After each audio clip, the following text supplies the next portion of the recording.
அன்பு உள்ளங்களே அனைவருக்கும் வணக்கம்.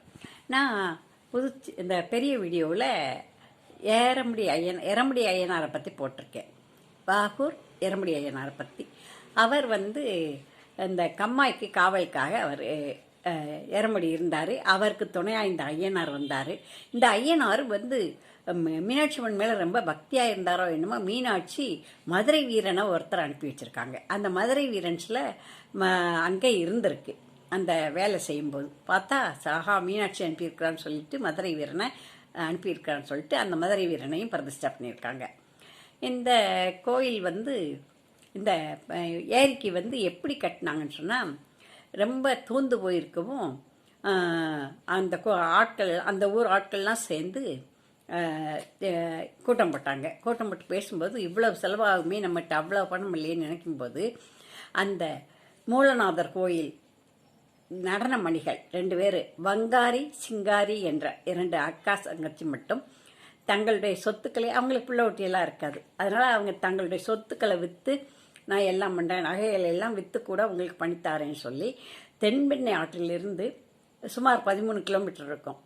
அங்கேருந்து அக்கா அவங்க கால்வாய் வெட்டி ஆளுகளை வச்சு கால்வாய் வெட்டி இங்கே கொண்டு சேர்த்துட்டாங்க. இந்த குளத்தை துருவெடுத்து தங்கை சிங்காரி.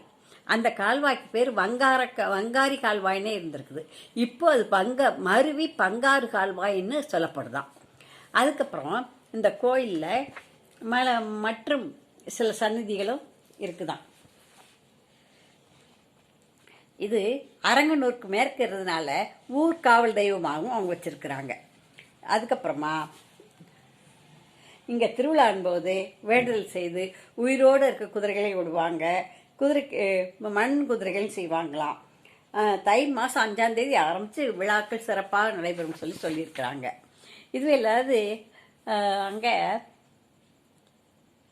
ஐயப்ப பக்தர்கள் பெருமளவில் இந்த சாமிக்கு ஏன்னா ஐயப்பர் தான் இங்கே ஐயனார்னு கொண்டாடப்படுகிறார்கள் தமிழ்நாட்டில்னு சொல்லி உணர்கிறார்கள், நினைக்கிறார்கள். அதனால ஐயப்பன் பக்தர்கள் இங்கே கொண்டாடுறாங்க. இங்கே கோயில் சிறப்பாக இருக்கிறது. மற்றும் சில சன்னதிகள் இருக்கிறது. எல்லா சன்னதிகளும் சிறப்பாக செயல்படுகிறது. கோவில் இன்னும் இப்பொழுதும் அப்படி பக்திபூர்வமாக மக்கள் வணங்கி வருகிறார்கள். நாமும் சென்று பார்ப்போம். நான் இதை ஷார்ட்டில் போடுறேன்.